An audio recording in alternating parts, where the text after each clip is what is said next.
Saudações a todos os nossos amigos, sejam todos muito bem-vindos mais uma vez a este canal.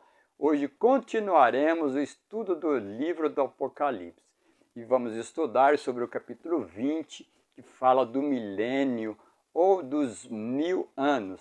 Vamos orar? Senhor nosso Deus, louvado, exaltado e glorificado seja o teu nome. Verdadeiramente és digno de toda honra, louvor e adoração. Vimos a Ti com o coração imensamente agradecidos, porque todas as vezes que nos dirigimos a Ti em oração, rogando auxílio, entendemos e percebemos que o Senhor realmente atendeu a nossa súplica e agora estamos aqui, Senhor, com o coração comovido no desejo de compartilhar a Tua palavra. Oramos ao Senhor te pedindo que o Senhor nos capacite a falar por intermédio do Espírito Santo. Te pedimos e agradecemos em nome do nosso Senhor e Salvador Jesus Cristo. Amém. Muito bem, amigos. Nesse estudo nós vamos ver algumas questões muito interessantes e uma delas que nós vamos ter acesso a livros no céu nos quais vamos obter respostas sobre muitas indagações, porque pessoas morrem tragicamente, sem explicação.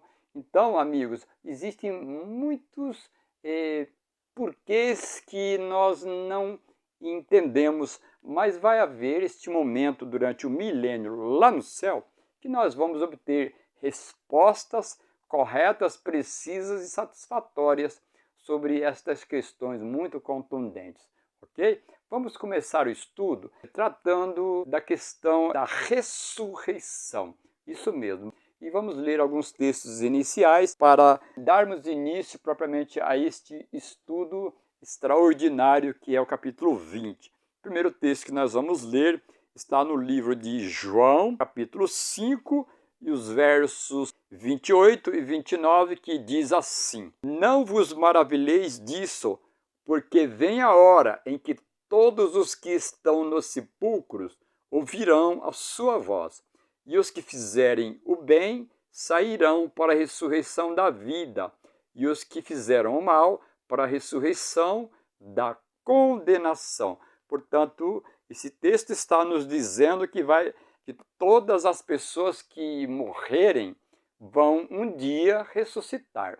Umas para a ressurreição da vida ou da salvação, e outras para a ressurreição da morte, como fala aqui, ou da perdição. Então quando morremos, nós vamos para a sepultura e um dia vamos ressuscitar, ok? Muito bem, nós lá no livro de Atos, capítulo 24, e o verso 15 diz assim: Tendo esperança em Deus, como estes mesmos também esperam, de que há de haver ressurreição de mortos, tanto dos justos como dos injustos. Então agora ficou mais claro ainda. O texto está nos dizendo que vai haver ressurreição de justos e de injustos. E nós vamos ver no transcorrer desse estudo como será isto. Agora nós vamos lá para o livro de Lucas, capítulo 14, e o verso 14 diz assim: E serás bem-aventurado, porque eles não têm recompensar, mas recompensado serás na ressurreição dos justos. Portanto, as pessoas salvas, os justos vivos, receberão a sua recompensa na ressurreição dos justos. Então não será quando morre, mas sim um dia quando ressuscitar. Muito bem. Também lá no livro de Apocalipse, no capítulo 20, o verso 6, primeira parte, nos diz o seguinte: Bem-aventurado e santo aquele que tem parte na primeira ressurreição. Sobre estes não tem poder a segunda morte. Então o texto está nos dizendo que feliz é aquele que tem parte na primeira ressurreição e esse não participa da segunda morte. Então feliz é as pessoas que morrem salvos. Ali no Apocalipse capítulo 22, o verso 12, veja o que diz: E eis que venho sem demora, cedo venho, melhor dizendo, e o meu galardão está comigo, para dar a cada um segundo as suas obras. Jesus está dizendo que ele vem e com ele, Jesus, está o galardão que vai retribuir a cada um segundo as suas obras. Então, o galardão ou a recompensa será dada por Jesus quando ele voltar, ok? Agora lá em Apocalipse 14 e o verso 13, diz assim: Eu ouvi uma voz do céu que me dizia, escreve, bem-aventurado os mortos que desde agora morrem no Senhor. Sim, diz o Espírito, para que descansem dos seus trabalhos e as suas obras os acompanham. Muito bem, então o texto também está nos dizendo que feliz é a pessoa que desde agora morre no Senhor. Então é muito importante que nós nesta vida tenhamos o Senhor, ou seja, aceitemos Jesus como nosso Salvador. E quando nós morrermos, nós vamos dormir e um dia nós vamos ressuscitar. Veja agora, falando da ressurreição dos salvos, lá no livro de 1 Tessalonicenses, veja o que diz lá no livro de 1 Tessalonicenses, capítulo 4, e os versos 16 e o verso 17 diz assim: Porque o mesmo Senhor descerá do céu com alarido, e com voz de arcanjo, e com a trombeta de Deus, e os que morreram em Cristo ressuscitarão primeiro. Portanto, quando as pessoas morrem, quando Jesus voltar, o texto está nos dizendo que vai vir com poder e grande glória, com alarido, com uma voz de arcanjo. Jesus vai tocar uma trombeta. Os que morreram em Cristo vai ressuscitar primeiro. Ou seja, quando nós morremos, decidido, é selado a nossa salvação ou a nossa perdição. Por isso, morrer em Cristo. Agora, no verso 17, veja o que diz. Depois nós, os que ficarmos vivos, seremos arrebatados juntamente com eles nas nuvens a encontrar o Senhor nos ares e estaremos para sempre com o Senhor. Olha que interessante. 2 versos da Bíblia. Um fala dos mortos, que quando Jesus voltar, vai ressuscitar os mortos em Cristo primeiro. Em seguida, os que estiverem vivos serão transformados e ambos vão encontrar com o Senhor nos ares. E ainda o verso 18 diz assim: Portanto, consolai-vos uns aos outros com estas palavras. Muito bem, então nós vimos aqui sobre o que vai ocorrer com as pessoas salvas, mortos e vivos. Agora nós vamos lá no livro de 1 Coríntios, lá no capítulo 15, 51 e 52, diz assim: Eis que vos digo o mistério. Na verdade, nem todos dormiremos, mas todos seremos transformados. Quando a Bíblia diz nem todos dormiremos, quer dizer o seguinte: nem todos morreremos. E o texto ainda continua dizendo que, mas todos seremos transformados. Então, quando Jesus voltar, vai haver uma transformação. E nós vamos ver agora no verso seguinte como isso vai ser. No momento, no abrir e fechar de olho, ante a última trombeta, porque a trombeta soará e os mortos ressuscitarão incorruptíveis e nós seremos transformados. Então, quando Jesus voltar, ele vai tocar uma trombeta e os mortos vão ressuscitar como em um piscar de olhos e seremos transformados. E o texto ainda diz mais: e os mortos ressuscitarão incorruptíveis. O verso 53 vai ampliar esta compreensão, porque convém que isto que é corruptível se revista da incorruptibilidade, e o que é mortal se revista da imortalidade. Portanto, quando Jesus voltar, vai haver um processo de transformação. E o texto nos disse que o que é corruptível, é nossa tendência para o pecado, nossa tendência para nos corrompermos ou para pecarmos. O texto também continua nos dizendo que este corpo, hoje que é mortal, vai se revestir da imortalidade. Portanto, nós vimos aqui uma série de textos que nos trazem esclarecimento relativo ao que vai ocorrer quando Jesus voltar com os salvos, ok? Agora lá em Apocalipse capítulo 20, verso 5, veja o que vai dizer em Apocalipse 20, verso 5. Vai começar a aparecer agora uma questão muito complicada. Veja o que diz o verso 5. Mas os outros mortos não reviveram até que os 1000 anos se acabassem. Porém, agora o texto está nos dizendo que os demais mortos que não foram salvos não vai ressuscitar. Que o texto disse que o restante dos outros mortos não ressuscitaram ou não reviveram até que se complete 1000 anos. Portanto, as pessoas que não forem salvas, elas só vai ressuscitar 1000 anos depois da segunda vinda de Jesus. Isto mesmo. O que vai ocorrer com as pessoas que não forem salvas quando Jesus voltar? Agora nós vamos ler Apocalipse 6, verso 15 a 17. Diz assim: E os reis da terra, e os grandes, os ricos, e os tribunos, e os poderosos, e todo servo, e todo livre se esconderam nas cavernas e nas rochas das montanhas, e diziam aos montes e aos rochedos: Caí sobre nós, e escondei-nos o rosto daquele que está sentado no trono, e da ira do Cordeiro, porque é vindo o grande dia da sua ira. Quem poderá subsistir? Então, quando Jesus voltar, o que vai acontecer com as pessoas que não forem salvas?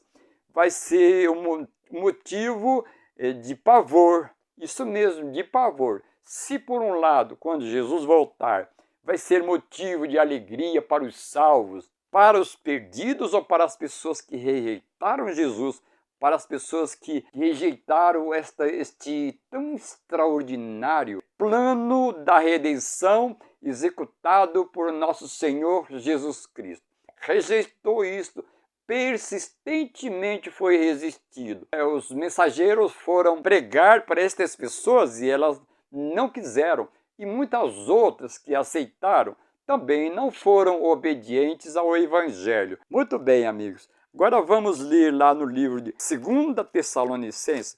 Veja o que vai dizer a palavra, essa sequência, o efeito que vai ocorrer com as pessoas que não forem salvas. Portanto, a palavra de Deus nos diz que quando Jesus voltar, vai haver duas coisas muito trágicas para as pessoas. O texto disse: E então será revelado o iníquo, a quem o Senhor desfará pelo sopro de sua boca e aniquilará pelo resplendor de sua vinda. E Jesus vai, através da sua presença, a presença de Jesus para as pessoas que não forem salvas, será como um fogo devorador. Será como o texto anterior que nós já lemos. Então, aqui disse que duas coisas ocorrem. A presença de Jesus é como fogo em uma palha. Quando se encostar uma palha perto do fogo, ela se queima. Mas a mesma coisa será as pessoas que não forem salvas, porque os seus pecados não foram confessados, os seus pecados não foram perdoados nem abandonados,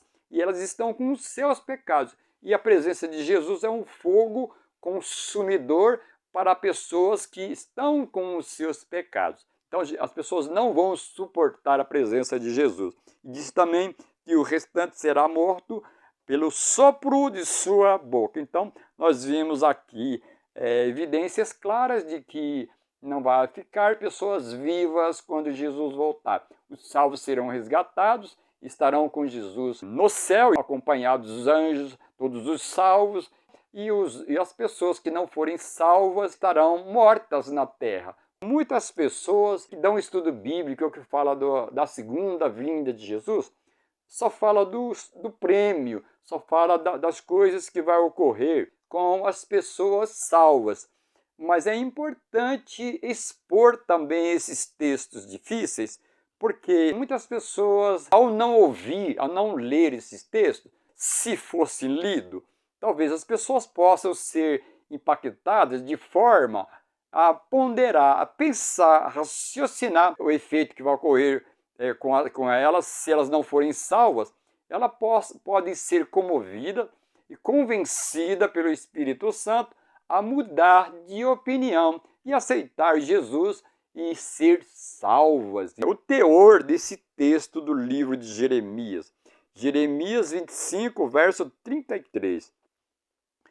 E serão os mortos do Senhor naquele dia, desde uma extremidade da terra até a outra extremidade da terra. Não serão pranteados, nem recolhidos, nem sepultados, mas serão como estrume sobre a face da terra. Por isso eu disse que o texto é difícil de entender, de aceitar, mas a Bíblia, a palavra de Deus, está nos dizendo, depois da volta de Jesus e com o efeito da volta de Jesus, o texto está nos dizendo que as pessoas estarão mortas, espalhadas pela terra, como adubo, como estrume.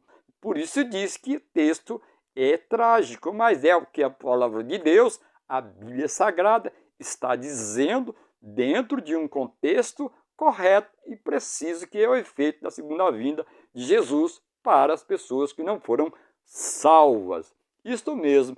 Agora no capítulo 4, do verso 23 ao verso 26, diz assim, relativo ao estado da terra. Observei a terra, e eis que estava assolada e vazia, e os céus, e não tinham a sua luz. Observei os montes, e eis que estavam tremendo, e todos os outeiros estremeciam. Observei e vi que homem nenhum havia, que todas as aves do céu tinham fugido. Vi também que a terra fértil era um deserto e que todas as suas cidades estavam derribadas diante do Senhor e diante do furor de sua ira. Então, diante desses dois textos que foi lido, fica claro que quando Jesus voltar, as pessoas não vai ficar nenhuma pessoa viva na terra. Agora, propriamente dito, nós vamos para o capítulo 20, fala deste assunto sobre os 1000 anos. Veja o que diz o capítulo 20, dos versos 1 ao verso 3. E vi descer do céu um anjo que tinha a chave do abismo e uma grande cadeia na sua mão. Ele prendeu o dragão, a antiga serpente, que é o diabo e Satanás, e o amarrou por 1000 anos, e lançou-o no abismo, e ali encerrou e pôs selo sobre ele, para que não mais enganasse as nações, até que os 1000 anos se acabem. Depois importa que seja solto por um pouco de tempo. A Bíblia, a palavra de Deus, está nos dizendo que é um anjo com uma corrente, ou seja, simbolicamente nós vamos ver que nós vimos nos textos anteriores que não vai ficar pessoas vivas na terra. E o texto disse que Satanás vai ser preso por 1000 anos para que não mais enganasse as nações. Satanás agora não vai poder enganar pessoas mortas, porque todas as pessoas estão mortas, espalhadas pela terra, conforme o texto, os textos que foi lido. Por isso, diz que ele vai circunstancialmente, vai ficar preso por 1000 anos. E o texto também nos disse que importa, que quando completar os 1000 anos, importa que ele seja solto por um pouco de tempo. E vamos ver na sequência dos textos realmente que isso vai ocorrer e quando isto vai ocorrer. Ok, amigos? Muito bem. Agora vamos ler alguns textos dos testemunhos no livro O Grande Conflito. Na página 711, diz assim: durante 1000 anos, Satanás vagueará de um lugar para o outro na terra desolada, para contemplar os resultados de sua rebelião contra a lei de Deus. Durante esse tempo, os seus sofrimentos serão intensos. Desde a sua queda, a sua vida de incessante atividade baniu a reflexão. Agora, porém, está ele despojado de seu poder e entregue a si mesmo para contemplar a parte que desempenhou desde a princípio se rebelou contra o governo do céu e para aguardar com temor e tremor o futuro terrível em que deverá sofrer por todo o mal que praticou e ser punido pelos pecados que fez com que fossem cometidos. Portanto, Satanás vai vaguear em uma terra desolada, coberta de cadáveres. Vejamos agora na página 712 deste mesmo livro. Durante os 1000 anos, entre a primeira e a segunda ressurreição, ocorre o julgamento dos ímpios. O apóstolo São Paulo indica esse juízo como um acontecimento a seguir ao segundo advento. Nada julgueis antes do tempo, até que o Senhor venha, o qual trará também à luz as coisas ocultas das trevas e manifestará os desígnios do coração. Portanto, durante os 1000 anos lá no céu, vai ocorrer a segunda ressurreição. Durante os 1000 anos, entre a primeira e a segunda ressurreição, ocorre o julgamento dos ímpios lá no céu. Nesse intervalo de 1000 anos, entre a primeira ressurreição, que fala da vinda de Jesus, e a segunda ressurreição, que vai ser no final do milênio, vai ocorrer um julgamento lá no céu. Muito bem, agora nós vamos ler alguns textos muito interessantes que vai nos ajudar a entender bem essa questão sobre muitas dúvidas, muitas incertezas de tragédias que ocorrem aqui na Terra, de pessoas que morrem tragicamente e que sem uma explicação, sem uma resposta a isso. Eu vou ler 3 textos da Bíblia, a Palavra de Deus, que revela realmente que isso vai ocorrer e serão dados esclarecimentos. Primeiro texto no livro de Hebreus, capítulo 4 e o verso 13. Esse texto vai falar das coisas que tudo que nós fazemos diante de Deus não fica escondido. Hebreus 4,13 diz assim, ó, e não há criatura alguma encoberta diante dele. Antes todas as coisas estão nuas e patente aos olhos daquele com quem temos de prestar conta. Então, todas as coisas diante de Deus, elas estão descobertas. Não há nada encoberto, escondido que o ser humano faça diante de Deus. O segundo texto está lá no livro de Malaquias. Vejamos o que diz lá o livro de Malaquias. Malaquias capítulo 3 e o verso 16 e o verso 18 diz assim. Então aqueles que temem ao Senhor falavam cada um com o seu companheiro. O Senhor atenta e ouve, e há um memorial escrito diante dele para os que o temem ao Senhor e para os que lembram do seu nome. O texto diz que havia um livro diante dele, onde está relatado todas as ações de todas as pessoas nos livros de registro do céu. E o que conclui essa questão é o que está no livro de 1 Coríntios, capítulo 4, e o verso 5, que diz assim, veja só. Portanto, nada julgueis antes do tempo, até que o Senhor venha, o qual também trará à luz as coisas ocultas das trevas e manifestará os desígnios do coração, e então cada um receberá de Deus o louvor ou a honra.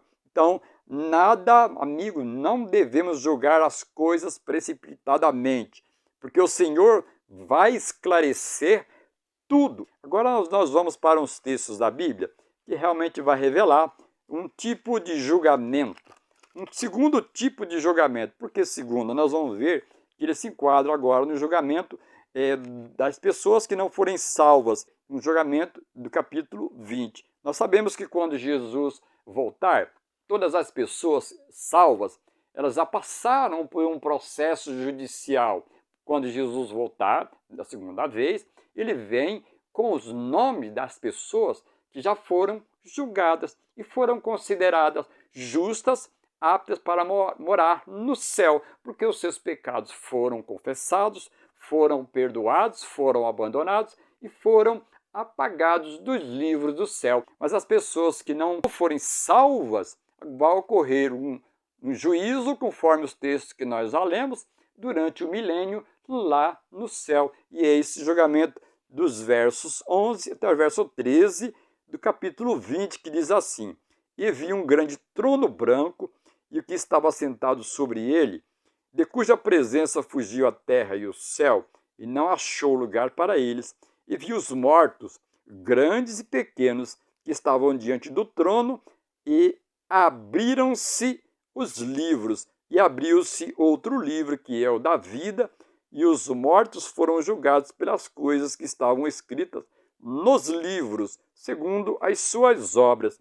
E deu o mar os mortos que nele havia, e a morte, inferno é sepultura, deram os mortos que neles havia, e foram julgados cada um segundo as suas obras. Portanto, nós vimos aqui que neste momento existe uma corte celestial lá no céu, e que existe um trono, havia gente sentada, e os mortos estão sendo julgados lá no céu. Agora, no verso 4, veja o capítulo 20, o verso 4. E vi tronos, e assentaram-se sobre eles aqueles a quem foi dado o poder de julgar. Nós sabemos, pela Bíblia, a palavra de Deus, que os salvos vão participar deste julgamento dos perdidos lá no céu. E aqui fica mais claro ainda a evidência de que nós vamos ter acesso aos livros de registro, nas quais constam o porquê as pessoas não foram salvas, porque tal pessoa foi salva. Os salvos vão ter acesso a esses livros e vão obter respostas sobre essas questões. Agora vamos ler lá no livro Grande Conflito, página 712. Em união com Cristo, julgam os ímpios, comparando seus atos com o código, a escritura sagrada, e decidindo cada caso segundo as ações praticadas no corpo. Então, é determinada a parte que os ímpios devem sofrer, segundo as suas obras, e registrada em frente ao seu nome no livro da vida. Então, em união com Cristo, os salvos vão participar do julgamento das pessoas que não foram salvas. Agora na página 715, que diz assim: Ao fim dos 1000 anos, Cristo volta novamente à terra. É acompanhado pelo exército dos remidos e seguido por um cortejo de anjos. Muito bem, quando terminar os 1000 anos, então Cristo volta à terra, acompanhado pelos remidos e por um cortejo de anjos. Então Cristo, os salvos e os anjos vêm à terra. Nós vamos ver que Cristo vem primeiro. A seguir nós vamos ver nos textos o que vai acontecer com a Nova Jerusalém. Então vimos aqui na página ainda 715, veja o que diz. Cristo desce sobre o Monte das Oliveiras, donde depois de sua ressurreição ascendeu, e onde anjos repetiram a promessa de sua volta. E naquele dia estarão os seus pés sobre o Monte das Oliveiras, que está defronte de Jerusalém, para o oriente. E o Monte das Oliveiras será fendido pelo meio, e haverá um vale muito grande. O Senhor será rei sobre toda a terra. Naquele dia, um será o Senhor, e um será o seu nome. Portanto, quando Jesus voltar no fim dos milênios, diz que o texto diz que ele vai descer sobre o Monte das Oliveiras, e ele vai tocar o pé nos Montes das Oliveiras, e o Monte das Oliveiras vai se tornar como uma planície. Agora na página 716, veja o que diz. Descendo do céu a Nova Jerusalém, em seu deslumbrante resplendor, repousa sobre o lugar purificado e preparado para recebê-la. E Cristo, com o seu povo e os anjos, entram na santa cidade. Portanto, nós vimos nessa sequência de textos que primeiro Jesus vai vir com os santos. Ele vai tocar o Monte das Oliveiras e vai tornar uma planície. A seguir, a Nova Jerusalém vai descer do céu. Então, aí os santos, juntamente com Jesus, vai entrar dentro da cidade da Nova Jerusalém. Voltamos lá na página 713. Diz assim: Ao fim dos 1000 anos, ocorrerá a segunda ressurreição. Então os ímpios ressuscitarão dos mortos, comparecendo perante Deus para a execução do juízo escrito. No caso, o juízo ou a sentença ou a execução da pena, porque o juízo já ocorreu lá no céu durante o milênio. Vamos continuar agora na página 715, que diz assim: os ímpios saem da sepultura, tais quais a ela baixaram, com a mesma inimizade contra Cristo e com o mesmo espírito de rebelião. Portanto, na ressurreição dos ímpios, diferentemente da ressurreição do salvo, as pessoas ressuscitam com o mesmo estado nas quais elas foram para a sepultura, mesmo estado de rebelião, diferentemente dos salvos. Então nós vimos aqui um paradoxo, duas situações diferentes umas das outras. Lá no Apocalipse, agora capítulo 20, verso 7. E acabando os 1000 anos, Satanás será solto de sua prisão e sairá a enganar as nações que estão sobre os 4 cantos da terra. Agora no verso 9, subiram sobre a largura da terra e cercaram o arraial dos santos e a cidade amada. Portanto, os textos da Bíblia, combinados os textos do testemunho, nos diz que quando Satanás ficará preso circunstancialmente por 1000 anos, conforme Apocalipse 20, do verso 1 até o verso 3. Agora, quando ocorre a segunda ressurreição, a ressurreição dos perdidos, o texto está nos dizendo que Satanás vai formar um grande exército para tentar tomar a Nova Jerusalém, ou a santa cidade nas quais os salvos, juntamente com Jesus, e todos os seus anjos estão dentro da Nova Jerusalém. E do lado de fora estão todos os perdidos. Por isso que o texto nos disse que Satanás ficaria preso, mas que por 1000 anos, quando completar os 1000 anos, importa que seja solto por pouco tempo. Agora, no verso 7 está nos dizendo que quando acabar os 1000 anos, Satanás vai ser solto de sua prisão, não prisão literal, uma prisão circunstancial, porque agora eles têm pessoas vivas, porque agora ocorre a ressurreição das pessoas perdidas. Então, muito bem, agora voltamos lá para o grande conflito na página 719. Veja que interessante. Por sob o trono se revela a cruz, e semelhante de uma vista panorâmica aparecem as cenas da tentação e queda de Adão, e os passos sucessivos no grande plano para redimir os homens. Portanto, os salvos estão dentro da Nova Jerusalém com Jesus e os anjos. Do lado de fora estão os perdidos, ressuscitados. Satanás disse que foi ele que os ressuscitou. E como que num telão bem grande aparece no ar todas as cenas que as pessoas, os perdidos, esteve envolvido. Aparece que como num telão panorâmico. Todas as pessoas vão ver.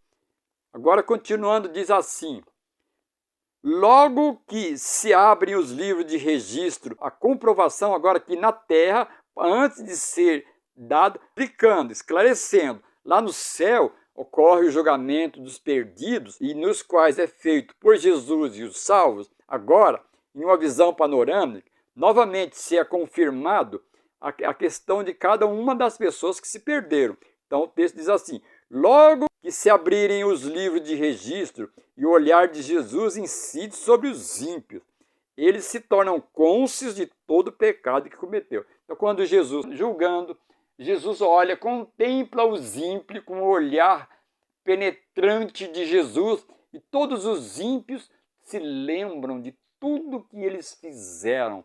Isso mesmo, amigos, vão lembrar de toda a sua vida. Veja como Deus resolve essa questão do pecado. Agora na página 720, veja o que diz. O terrível espetáculo aparece exatamente como foi. Satanás, seus anjos e súditos não têm poder para se desviarem do quadro que é a sua própria obra. Cada ator relembra a parte que desempenhou. Cada pessoa agora, neste momento, está numa situação que não tem como negar o que elas fizeram. com a sua salvação. Os pecados que elas praticaram no mundo e que Jesus lhes deu a oportunidade de salvação e elas rejeitaram. Agora, neste momento, elas estão obtendo explicação, esclarecimento correto, preciso, justo. Na página 721, veja o que diz. O mundo ímpio acha-se em julgamento perante o tribunal de Deus, acusado de alta traição contra o governo do céu. Ninguém há para pleitear sua causa. Estão sem desculpa. E a sentença de morte eterna é pronunciada contra eles. Então Deus vai trazer um momento em que tudo será colocado em evidência pública, para que todos vejam, para que todos saibam como Deus resolve, como Deus é justo, misericordioso, porém justo. Muito bem, continuando, diz assim: os ímpios veem o que perderam em virtude de sua vida de rebeldia, o peso eterno de glória muito excelente foi desprezado quando lhes foi oferecido, mas quão desejável agora se mostra. Tudo isto, exclama a alma perdida, eu poderia ter tido, mas preferi conservar estas coisas longe de mim. Ó estranha presunção!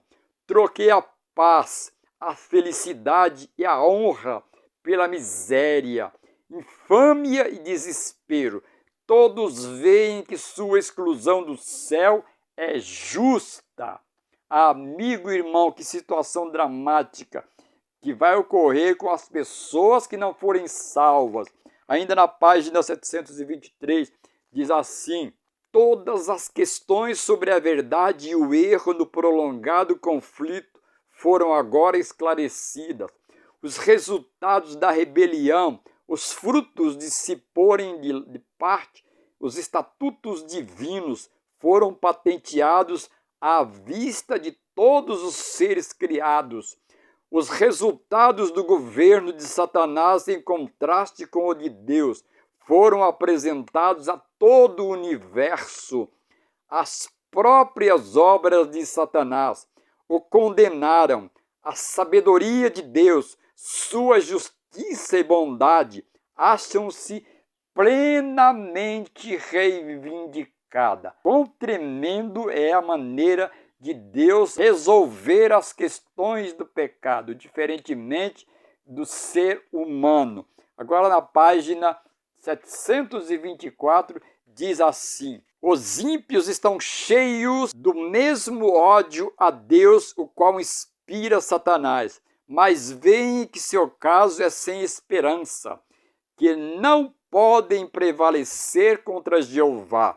Sua ira se acende contra Satanás e os que foram seus agentes no engano, e com furor de demônios voltam-se contra eles. Veja que reviravolta que dá com relação aos perdidos.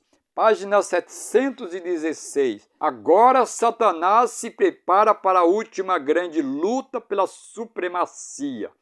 Enquanto despojado de seu poder e separado de sua obra de engano, o príncipe do mal se acha infeliz e abatido, mas sendo ressuscitados os ímpios mortos, e vendo ele as vastas multidões ao seu lado, revivem-lhes as esperanças, e decide a não render-se no grande conflito.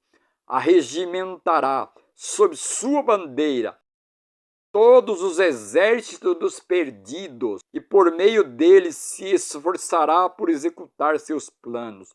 Os ímpios são cativos de Satanás. Rejeitando a Cristo, aceitaram o governo do chefe rebelde. Estão prontos para receber as sugestões e executar-lhes as ordens.